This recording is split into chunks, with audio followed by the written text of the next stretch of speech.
कैसे हैं आप लोग दोस्तों। आज ग्लोबल योग गीता में आपको प्रथम जो श्लोक है उसका पाठ करने के बाद पुनः उन श्लोकों का जो है इसको विश्लेषण किया जाएगा। तो सबसे पहले आपको नमस्कार, सत नमन और सभी देवी देवताओं को, ऋषि मुनियों को भी नमस्कार है। सबसे पहले मैं इसमें अपने गुरुवर श्री हनुमान जी को, जो कलयुग के जो सबसे बड़े भगवान हैं, उन्हें प्रणाम करता हूँ, क्योंकि आज इन्हीं का विशेष गीता पाठ में महत्व है। ओम श्री हनुमते नमः। श्री गुरु चरण सरोज रज कुसार वर्णो रघुवर सुजोदाय फलचार बुद्धि दुरुचान के स्वरूपन कुमार बल बुद्धि विद्या देहु मोहि हरहु कलेश विकार। जय हनुमान ज्ञान गुण सागर जय कपीस तुम लोक जागर। राम दूत अतुलित बल धामा अंजनी पुत्र पवन सुत नामा। महावीर विक्रम बजरंगी कुमति निवार सुमति के संगी। कंचन बरन विरास भीसा कानन कुंडल कुंचित केसा।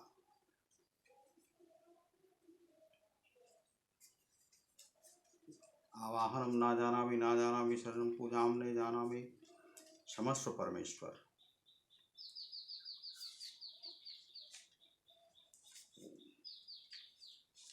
वह भी कर लेना आवश्यक है कि इसमें जो भी मृतक आत्माएं हैं उनकी शांति के लिए कर लेना आवश्यक है।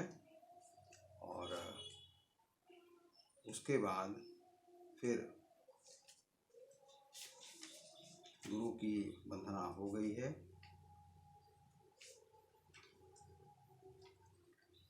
तो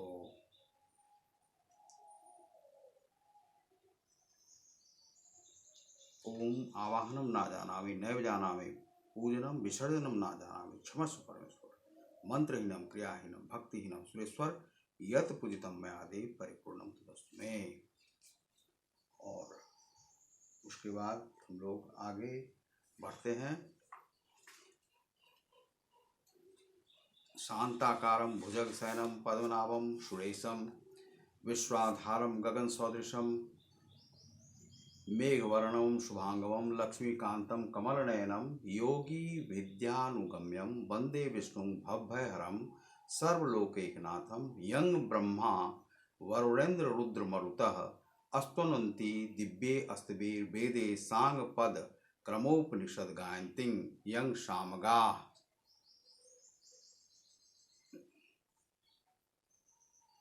ध्यानावस्थित तद्गतेन मनसा पश्यन्ति यं योगिनो यशान्तं न विदुः सुरासुरगणा देवाय तस्मै नमः।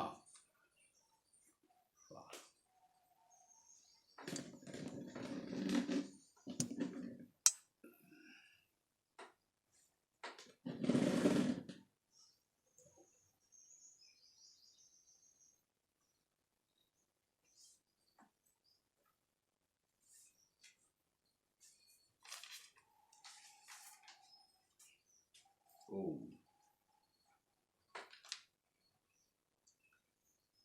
श्रीमद् एशी भक्ति वेदांत स्वामी प्रभुपाद कृष्ण भावनामृत संघ के द्वारा यह है। अब इसमें हम लोग जो इससे पूर्व जो किए थे लगभग 18वां वह श्लोक हुआ था। आज 19वें नंबर पे हैं, यानी 19 नंबर पे जो प्रथम अध्याय का यह श्लोक है। सघोषु धार्तराष्ट्राणां हृदयानि व्यदारयत नभश्च पृथ्वीं चैव तुमुलोभ्य नूनादयन। सह उष घोषः शब्द ने धार्तराष्ट्राणाम धृतराष्ट्र के पुत्रों के हृदयों को व्यदारयत विदीर्ण कर दिया। नभ आकाश, च भी पृथ्वी तल को, तुमुल कोलाहलपूर्ण, अभ्युनुनादयन प्रतिध्वनित करता, शब्दायमान करता। इसमें जो प्रभुपाद ने जो इसकी जो शब्द से व्याख्या की है, इन विभिन्न शंखों की ध्वनि कोलाहलपूर्ण बन गई, जो आकाश तथा पृथ्वी को शब्दायमान करती हुई धृतराष्ट्र के पुत्रों के हृदयों को विदीर्ण करने लगी।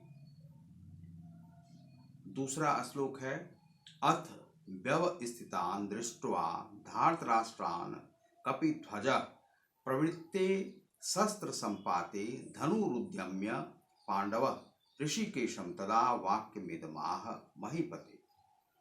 अथ तत्पश्चात व्यवस्थितान् स्थित दृष्टवा देखकर धृतराष्ट्र के पुत्रों को कपिध्वजा, जिसकी पताका पर हनुमान अंकित है, प्रवृत्ते कटिबद्ध शस्त्र संपाते बाण चलाने के लिए धनुष उदम्य ग्रहण करके पांडुपुत्रों ने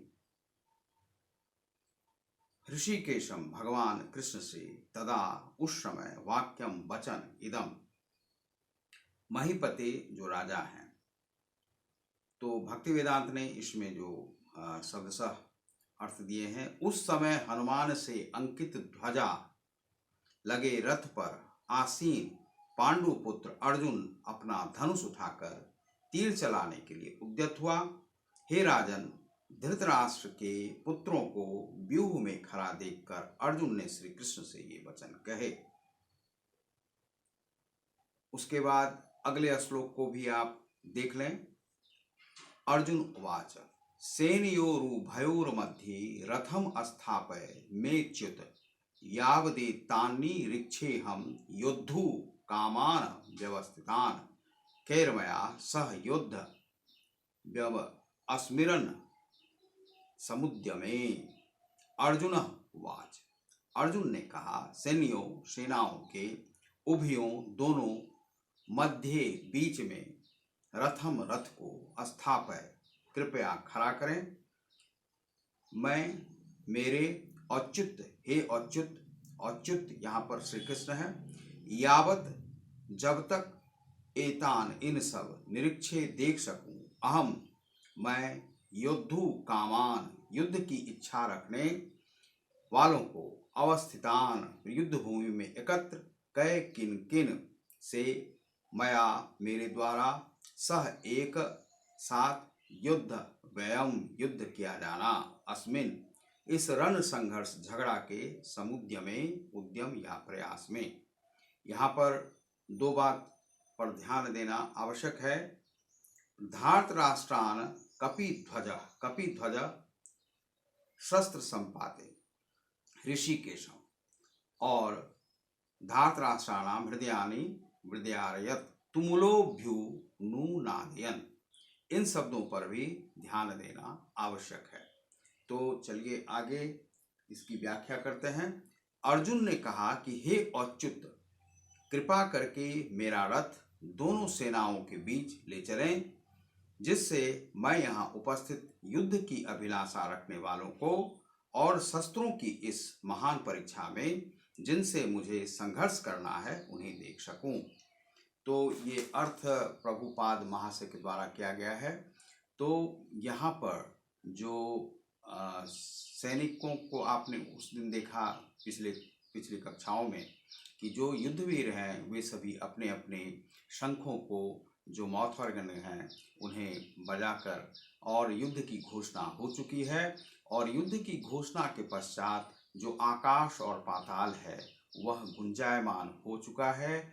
और उसके गुंजायमान होने से जो यहाँ पर जो कौरव की जो सेना है और जो धृतराष्ट्र के पुत्र हैं उनके हृदय विदार्यत यानी कि विदीर्ण हो चुके हैं, यानी कि डर से भयभीत हो चुके हैं। क्योंकि जो पाप करता है उसके हृदय में पाप का भाव अवश्य रहता है और वह जानता है, उसकी आत्मा अवश्य ही जानती है कि उसने गलती क्या की है, लेकिन फिर भी वह अपने पाप को छुपाने का प्रयास करता है।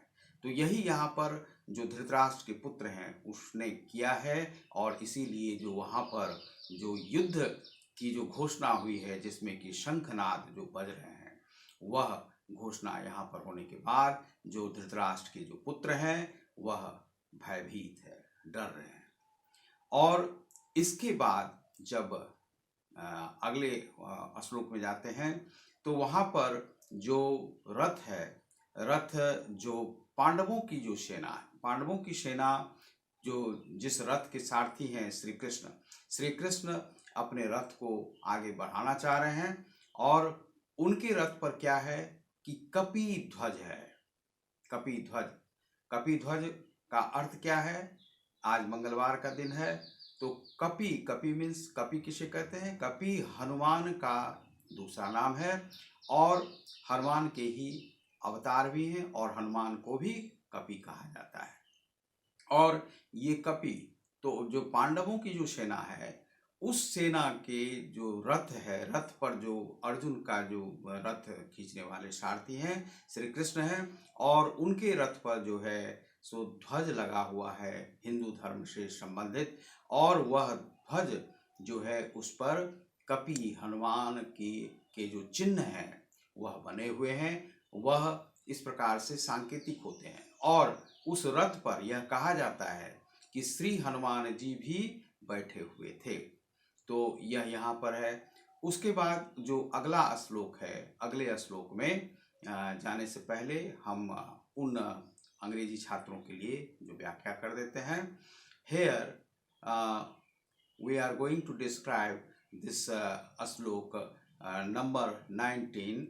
In 19 shloka, the Veda Vyasa says, Dhritarashtra asked him, Sanjay, that what is going on that field, and Sanjay describes all that situation which is going on that Kurukshetra, and here is war is going to start, and the loud noise here of Turhi, Sankha, and this is the Indian playing ornament, and these are the instruments which is in playing in the field of battle, and it is started, and Bhishma is and Ananta Vijay is the Shankha of Yudhishthira. Devavrata is the Shankha of Arjuna, and Panchajanya is the Shankha of Sri Krishna. And war is going to be a start. And here the Arjun in next stanza on the front of the upper layer of the Ratha, and which is a type of Tanga, and the Arjun or Krishna Tangas is very much decorated by horses and other thing and arms and ammunition in Arjun, but Sri Krishna explained that he never be uplift a arms in the battlefield, but in the Ratha Tangas, the upper layer of the Tanga of Sri Krishna, here a god of the Kali Yuga, Sri Hanuman. Sri Hanuman is the very, very nice god, and who is the warrior in the field of Ramayana, and he is the very, very nice person and a type of worshipped servant of the, and he is the disciple of the Rama, Kapi Dhwaja. So a type of flag is situated on the tanga of Sri Krishna, and that flag is decorated by Kapi Dhwaja. So here is a Kapi is the Hanuman, and in the next stanza in Hindi, Arjun Arjun ने श्री कृष्ण से कहा कि युद्ध की इच्छा रखने वाले जितने भी लोग हैं, दोनों सेनाओं की बीच में मेरे रथ को खड़ा करो। यह जो है अर्जुन ने किससे कहा? श्री कृष्ण से कहा। ऐसा क्यों कहा? क्योंकि अर्जुन युद्ध लड़ना नहीं चाह रहे थे। वे यह सोच रहे थे कि हमें मारना किसे पड़ेगा।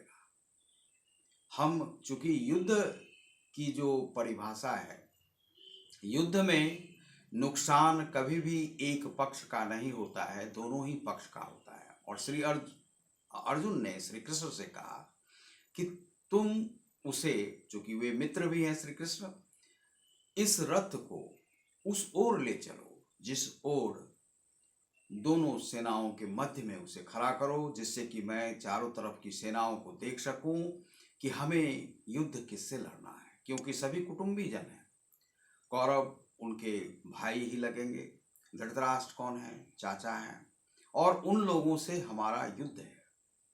और यह महाभारत में जो घटित घटनाएं हैं उसमें, तो वह उन सेनाओं को देखना चाहते हैं कि आखिर हमारा युद्ध किससे है और कौन युद्ध की इच्छा रखते हैं, और वे कैसे मूढ़ प्राणी हैं जो युद्ध की इच्छा करते हैं।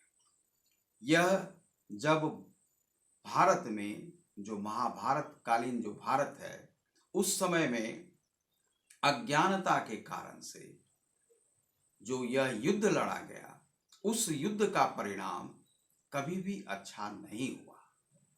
और यह संशय दोनों सेनाओं के वीर योद्धाओं में चलता रहा कि आखिर हम लड़ने किससे जा रहे हैं, जिसके साथ हम उठे बैठे।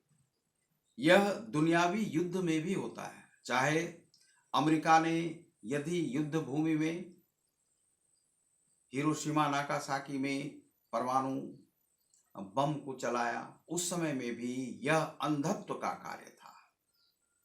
लेकिन जब जापान ने भी अमेरिका पे हमला किया था, तो उसने भी यह नहीं सोचा था कि उसकी मारक क्षमता से अमेरिका का क्या नुकसान होगा। कभी भारत ने 1971 के युद्ध में यह नहीं सोचा कि पाकिस्तान के साथ क्या होगा। कभी पाकिस्तान ने बांग्लादेश के लिए नहीं सोचा कि उस युद्ध में उसका क्या होने जा रहा है। उसी प्रकार से महाभारत कालीन जो महाभारत है, उसमें किस प्रकार का युद्ध हम लड़ने जा रहे हैं। युद्ध से पूर्व यदि यह सोच लिया जाए कि युद्ध का परिणाम क्या होने वाला है। अभी आपने देखा कि भारत एक युद्ध लड़ने जा रहा था, चीन एक युद्ध के लिए उकसा रहा था, लेकिन चीन ने कभी यह नहीं सोचा कि यह युद्ध हम क्यों कर रहे हैं और युद्ध क्यों करने जा रहे हैं। लेकिन उसमें जो मारे जाने वाले सैनिक हैं, वे सर्वथा निर्दोष होते हैं। अपनी सीमाओं की रक्षा करने के लिए वे मारे जाते हैं, और हमें हर स्थिति में अपनी सीमाओं की रक्षा करनी ही होती है, और यह सीमा की रक्षा करना हमारा कर्तव्य है, एक देशवासी का कर्तव्य है। यही यहाँ पर हुआ, और अर्जुन ने इसीलिए श्री कृष्ण से कहा कि युद्ध की इच्छा रखने वाले जितने सैनिक हैं, उधर हमें ले चलो। Here Sanjay described to Dhritarashtra. This is going on, and Arjuna says to Sri Krishna that you take this tanga, the ratha, into the middle of the front of the war field. Here, the middle of the field, one side is the Pandavas side, and another side is the Kauravas side. And he want to know who is quarrelsome person, who is fighting against the Arjuna, and what is after that. And Arjun think about those persons. Arjun never wanted to this war. He want only one, the 5 villages of that Bharat, Hastinapura, and he and their brothers and his brothers live with that 5 villages. Only 5 villages for 5 brothers. But the Kauravas and the Duryodhana never want to give him something from his side. And the uncle of the Pandavas, Dhritarashtra, Dhritarashtra is a blind person. He has no mind, no heart. He is a very, very quarrelsome person, and just like a mean-minded man. So he goes to the middle of the warfield and see all that people who are in the side of Arjun and who are the against of the Arjun.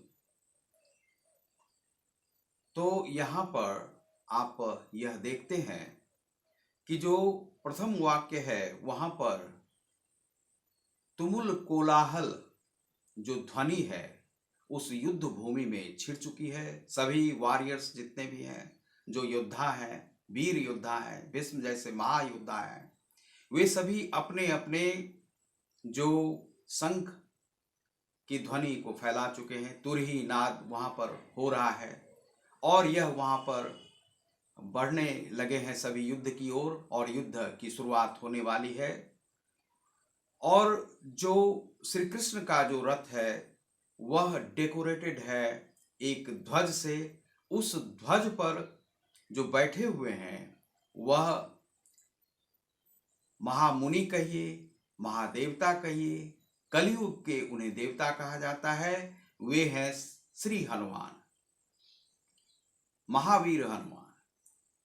ऐसे हनुमान के रहने के कारण से ही उस रथ को कई बार श्री कृष्ण ने कहा कि जो उधर से इस प्रकार के जो अस्त्र शस्त्र छोड़े जाते हैं जिससे कि तुम्हारा रथ कोसों दूर उड़ जाता, या जानते हो कि क्यों नहीं उड़ रहा है? ऊपर में देखो तुम्हारे रथ पर कौन बैठा हुआ है? तो वह बैठा हुआ है श्री हनुमान। और हनुमान जी इस जितने भी युद्ध के जो बुरे परिणाम हैं उससे तुम्हें बचा रहे हैं, क्योंकि हनुमान जी हमेशा उन्हीं का साथ देते हैं जो पुण्य के मार्गी हैं, पुण्य का कार्य करते हैं और हमेशा समाज के रक्षार्थ खड़े होते हैं। समाज के रक्षार्थ उन्होंने श्री राम का साथ दिया। उनके जो विशाल पात्र को है वह बताना असंभव है इन मुख से, इन शब्दों से, क्योंकि वे महावीर हनुमान हैं। और वे महावीर हनुमान श्री कृष्ण के रथ पर विराजमान हैं। उनके ध्वज पर उनका चित्र चिन्हित है। वह सफेद श्वेत जो वस्त्र है उससे बना हुआ है ध्वज, और उसी ध्वज पर कपि उकेरे हुए हैं, जो कपि ध्वज उन्हें कहा जाता है। तो इस कारण से अर्जुन इस युद्ध में वीरता से युद्ध लड़ने के लिए आगे बढ़ रहे हैं। यह आगे के श्लोकों में आएगा। तो यहाँ पर जो अर्जुन है इस युद्ध को लड़ना नहीं चाहते हैं और वे चाहते हैं कि यह युद्ध नहीं हो। फिर वह सोचते हैं कि आखिर युद्ध की इच्छा कौन कर रहे थे, तो श्री कृष्ण तुम आगे ले चलो इस रथ को और बीच में हमें खड़ा करो हमारे रथ को, और इस रथ को खड़ा करने के बाद हम देखना चाहते हैं कि वे कौन से सैनिक जो युद्ध की इच्छा रखते हैं। युद्ध हमेशा से कभी भी किसी को कुछ नहीं दिया, तो उसी को अर्जुन यहां पर देखना चाहते हैं। युद्ध से कभी किसी का भला नहीं हुआ है। दोस्तों, यहाँ पर जो आचार्य श्यामाचरण लाहिरी महाशय हैं, उन्होंने कहा है कि एक भक्त की भी वही स्थिति होती है जो कुरुक्षेत्र में अर्जुन की स्थिति है, पांडवों की स्थिति है, श्री कृष्ण की स्थिति है। सभी लोग श्री कृष्ण के भक्त हैं और जो यह तुमुल नाद है वह योग से उठा हुआ ब्रह्मनाद है। ओंकार की ध्वनि, किसी को ओंकार की ध्वनि सुनाई पड़ती है, किसी को अन्य मंत्रों की ध्वनि, चाहे वह उत्तम औजा के भक्त हों, आद्या शक्ति के भक्त हैं तो उन्हें अलग प्रकार की ध्वनि सुनाई पड़ेगी। किसी को धनुष की टंकार सुनाई पड़ती है। जब आप मेरुदंड को सीधा करके बैठते हैं तो योग की जो साधना में आप बैठते हैं तो अपने अपने मंत्रों का जाप करते हैं, उससे ही आपको सिद्धि प्राप्ति होती है। योग सिद्ध योग भ्रष्ट ना बन जाए, यही श्यामाचरण लाहिरी जी कहते हैं कि ये जो निनाद है, ब्रह्म नाद जो है, उसे जो सुनता है, जैसे युद्ध भूमि में कुरुक्षेत्र में जो वे नाद हो रहे हैं तो सभी डर रहे हैं, भयभीत हैं कि आखिर आगे क्या होगा।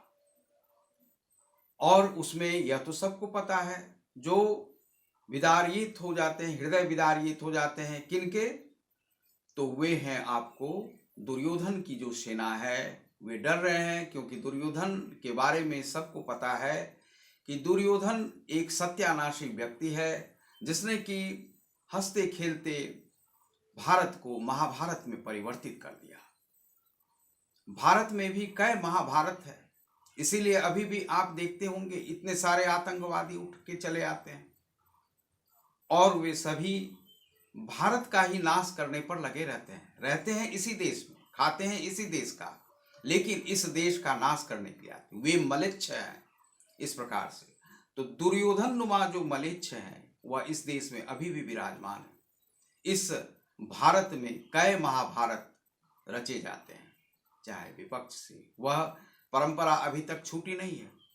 चाहे वह विपक्षी दल हो या जो भी हो, सभी लोग मिलमिल के अनेक प्रकार के हिंसा के कार्यक्रमों को चलाते हैं। इस प्रकार से हिंसा भारत में बढ़ती रहती है। अनेक निर्दोष प्राणियों की हत्या होती रहती है, चाहे राजनीति में हो। राजनीति की सूचीकरण के लिए बहुत बार बात की जाती है, लेकिन राजनीति सूचिता नहीं हो पाती है। अभी तक यह कहा जा रहा है कि जो पश्चिम बंगाल में जो चुनाव होने जा रहे हैं उसमें 130 कार्यकर्ता जो हैं सो दूसरे पक्ष के मारे गए हैं। तो आखिर क्यों मारे गए हैं? दूसरे भी दल के मारे जाते हैं, तो आखिर ये क्यों मारे जाते हैं? केरला में अनेक सारे लोग मारे गए, क्यों मारे गए? तो यह एक भारत के भीतर में महाभारत रचा जाता है और इसी का परिणाम होता है अफगानिस्तान। और ये सभी घटनाएं जो हैं अभी भी हो रही हैं और होती रहती हैं। हम सुधरे नहीं हैं। हम यह कहते हैं कि हम नहीं सुधरेंगे। इन कथाओं को देखने के बाद भी, इसके परिणाम को देखने के बाद भी कोई सुधरने के लिए तैयार नहीं है। तो इस सुधार की आवश्यकता है। तो श्यामाचरण लाहिरी महाशय ने कहा है, श्री श्यामाचरण लाहिरी महाशय ने, कि यह एक निनाद, ब्रह्मनाद चलता रहता है जब योग की क्रिया में आप उतरते हैं। तो बहुत बहुत धन्यवाद। आप देख रहे हैं ग्लोबल योग गीता .uno को, जिसमें आपको बहुत बहुत धन्यवाद।